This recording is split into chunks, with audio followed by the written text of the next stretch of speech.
Okay, so sa ngayon, yun lang po muna ang ating ang mai-share ko po sa inyo sa mga gusto pong magsimula ng ganito pong sistema, RAS system na kahit ano po pwede ilagay natin, no? Tilapyaan, hituan, or hipon, ano po, crayfish, o pwede po natin gamitan ng ganito pong sistema, RAS system na tinatawag, or recirculating aquaculture system. Okay, so yun lang mga kalakwatsero.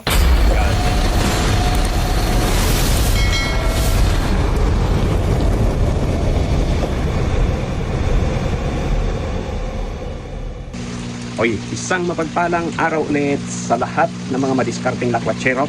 Okay, so ngayon nandito ulit tayo sa ating ginagawang boxes, no, para sa ating mga alimango. Katulad ng nabanggit ko, ito po i-repair ko na dahil ginawa ko to dati ay mayroong ng palpak. Kaya kung hindi nyo pa po napapanood yung aking video na ginawa, ano po, no, tungkol dito sa mga ito, no, sa mga boxes na nasa likod ko, na kung ano yung mga mali, ano yung mga pagkakamali ko, ano yung dapat itama at ano na yung dapat gawin, panoorin nyo po ang video na yon at ilalagay ko po ang link sa baba, ano po. So dyan sa comment section, no po, i-click nyo na lang po yan para kung gusto, kung nagpaplano ka na gumawa ng ganitong negosyo ay sa una pa lang, sa umpisa pa lang ay maitama mo na agad kung DIY ka, no po, kung magdi-DIY ka. Pero kung meron ka namang tawag dito, meron ka namang sapat na puhunan para bumili ng mga assembly na, no, naka ano na siya, naka tapos na siya, is sisit up mo na lang. So ang alam ko ay ang 10 boxes po nun ay nasa 120,000 kung hindi po ako nagkakamali. Okay, so ngayon ang pag-uusapan natin ay tungkol naman sa RAS. Ano nga ba ang ibig sabihin ng RAS system or RAS? Okay, so para maliwanagan tayo, doon lang po sa mga baguhan at mag-uumpisa, ano po, maintindihan natin ano nga ba ang RAS system. So unang-una, ano po, kung meron po kayong katanungan tungkol sa paggagawa ng DIY na box, ano po, so message nyo lang po ako or mag-comment lang po kayo sa ibaba ng video na yon na aking nga pong sinabi sa inyo na panoorin nyo. Okay, so patuloy na po tayo. Ayan, ano nga ba ang RAS system? So ang ibig kong sabihin ng RAS o RAS ay recirculating aquaculture system. Ibig sabihin umiikot po yung sistema, ano po. So parang ganito, hindi na po tayo magtatagal, ano po. So habang pinapakita ko po sa inyo ang sistema, ito yan. Okay, so nagkaganyan lang po yan ngayon dahil nga hindi ko pinadaloy ang tubig dito sa ating mga boxes kasi nga nire-repair po natin yan. Kaya direkta ko na po rito. So bali ganito lang po sistema nito. Okay, lalabas po siya dyan. Okay, dito muna tayo sa labasan. Ayan, yan na yung karugtong. Tapos papasok po siya dyan. And then meron po siyang filter na inilagay ako dyan. Ang kasunod po nito, may mga mechanical filter po ang ilalim niyan. Okay, etong ano na to, ipapaliwanag ko yan kung bakit meron akong ganyan. Tapos babagsak po siya rito, meron ulit filter. So yan pong pipe na yan, sa ilalim po yan nagmula para yung tubig aangat na lang po siya dito at masisipsip naman po yun ng pump. Pagdating po dyan, ibabato niya rito. So ano naman yan, yung may mga ganyan, no? Pagdating po dyan, ibabato niya dito, and then dadalhin po niya, overflow na naman po yan. Okay, puro DIY po ako. Itong ginamit ko na to sa washing machine po namin na luma. Okay, so mag-overflow na po siya, and then dito na naman siya may stop. Pagkagaling dito, may pump na naman po tayo, at ito po dadalhin naman dito pataas. Dito yan nakakabit. Ayan, dito yan nakakabit. Papunta naman doon, isusupply niya na po, mag-umpisa sa taas. Mas tipid po itong ginawa ko na ito, no? Kasi doon sa iba, no, pagkagaling dito sa ano, ayan, papaliwanag muna tayo. Pagkagaling po dito, bawat layer, meron po silang pipe na papunta dyan. Yeah, papunta doon, susupplyan niya doon, tapos ganun ulit. No, parang ganyan sa ginawa ko sa una, sa taas.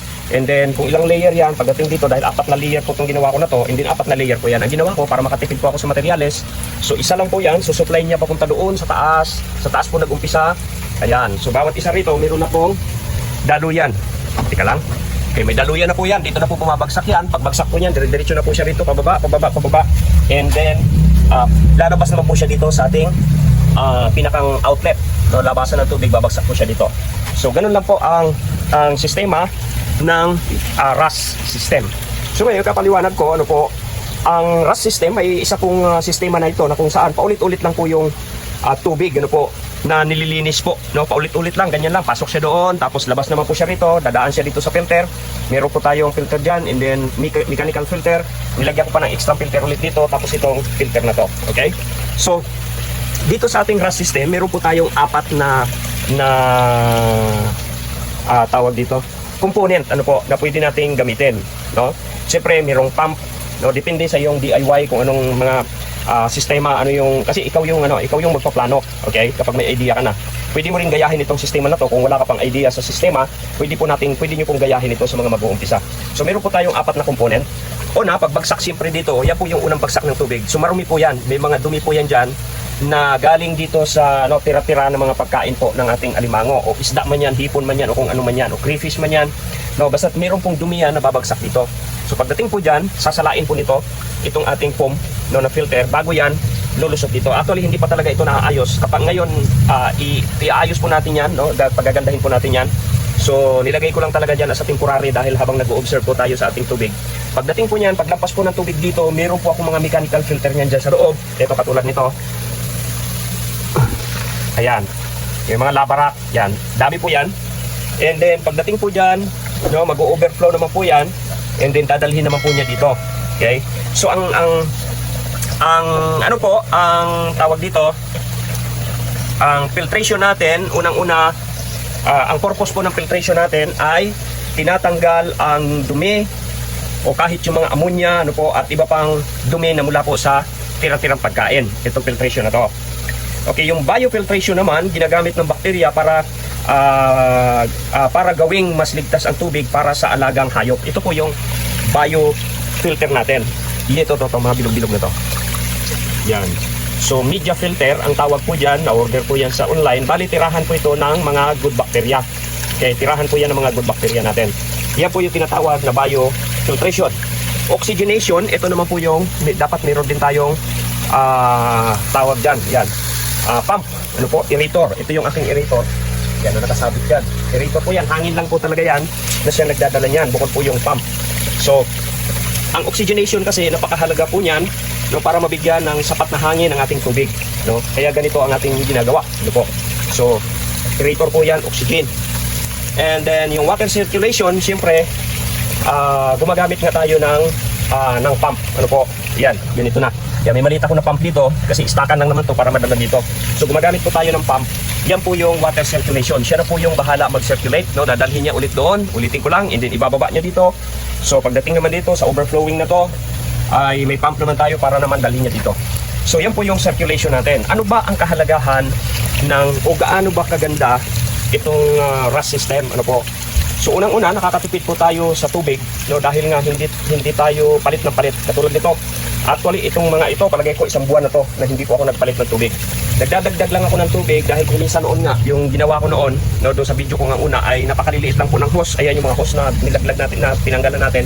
Na kapag nadumihan, nalagyan ng ano rito, mga sobra-sobrang pagkain, wala na po, barado na. So mag-overflow siya rito.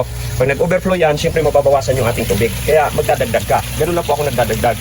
No, so isa pa ay makukontrol po yung kondisyon para yung kondisyon po ng tubig na kukontrol natin kasi nga meron tayong filtration na pinagdadaanan. So yan po ang ibig sabihin ng RAS or Recirculating Aquaculture System or Aquatic System. Ngayon, ano naman ito? Idagdag ko na po dito sa video na to. Ayan.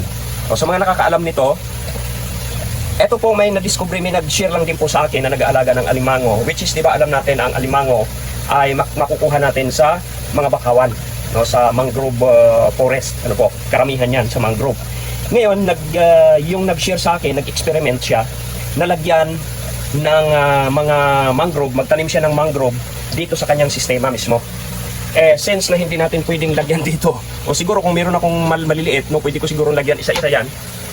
Ang ginawa ko dito sa ating tawag dito, sa ating mga box, ano po, dito ako naglagay sa filtration natin dahil nakababad siya sa tubig para naman hindi siya mamatay. So ngayon, buhay na nga po yan. Ayan, malalaki na siya. Mula po nung itinanim ko ito dito at nagkaugat na po sila, malalaki na mga ugat po niyan, nagkaroon po ng pagbabago sa tubig, no? Ang ganda po ng naging mabilis po siya mag-zero ammonia kasi nga natural po yan, no? Natural na makakatulong din po ito sa pagkain ng mga ammonia, no po, itong ating, kumbaga parang filtration din po itong ating mga mangrove, no? And then ang kagandahan pa diyan, magdadagdag din po siya ng oxygen para sa tubig. So mula po nung inilagay ko to rito at nang magkaugat po sila, nakita ko ay kasi ang tagal ko pong inobserve itong ang tagal ko pong nag-trial and error dito.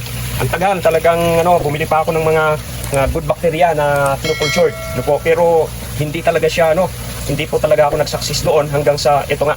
So, hindi na to sekreto ngayon. Kung gusto niyo gayahin, kung merong bakawan sa inyo, kumuha kayo ng bunga na ganito, marami pong bunga yan, and then ilagay nyo lang dyan, lagyan nyo lang ng styro, malaking tulong pa rin po yan, parang nasa ano lang po sila, ang alimango natin ay nasa natural na habitat, although na nandito sila, pero ang magagawa po nito na oxygenation, yung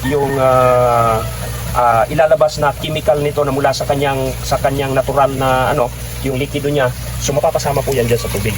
Ayan, meron pa ako dito. Yan, mahaba na rin po. Okay, mahaba na. So, ang target ko naman dito, kasi nga, kapag ito ay malalaki na at pwede na po siyang itanim sa dagat, itanim na natin, And then, palit na naman po tayo ng mga bunga na ganito para patubuin. Kasi hindi po pwede na lumaki yan dito, Pag lumaki dito yan, so magiging gubat din itong ating, Kapag pwede na siyang, halimbawa, hindi na siya kasya dito sa ating maliit na box, dali natin sa para hindi masayang, huwag nating itapon, Kaya dali natin sa tabing dagat, sa tabing playa at itanim po natin doon sa mga tabing ilog, itanim po natin yan doon. Ito yung plano ko, ganun pong gagawin ko.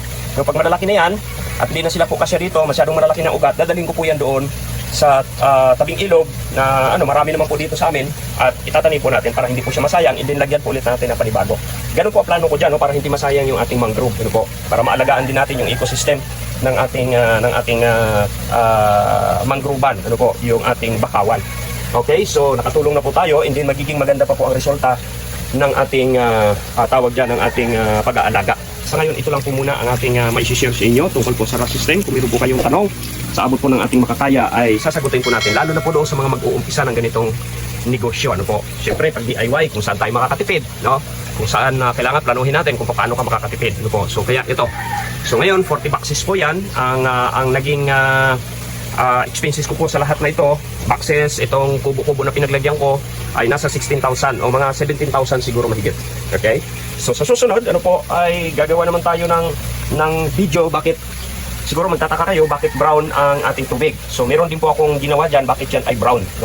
Kaya sa susunod po natin yan pag-uusapan. Okay? So sa ngayon, yun lang po muna ang ating ang mai-share ko po sa inyo sa mga gusto pong magsimula ng ganito pong sistema, RAS system na kahit ano po pwede ilagay natin, tilapyaan, hituan, or hipon, crayfish, o pwede po natin gamitan ng ganito pong sistema, RAS system na tinatawag, or recirculating aquaculture system. Okay, so yun lang mga kalakwatsero. God bless po and bye-bye.